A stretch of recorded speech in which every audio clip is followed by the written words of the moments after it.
अक्सर आपने सुना होगा कि अगर गला साफ नहीं है या खराश है तो मुलेठी खाने से ये परेशानी दूर हो जाती है। मुलेठी जितनी गले के लिए फायदेमंद होती है, उतनी ही ये शरीर से दूसरी समस्याओं को भगाने में भी लाभकारी है।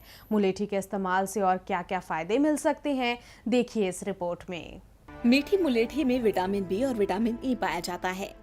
इसमें phosphorus, calcium, iron, magnesium, potassium जैसे खनिजों का अच्छा सोर्स है, इसलिए च्यवनप्राश और टूथपेस्ट में इसका इस्तेमाल किया जाता है।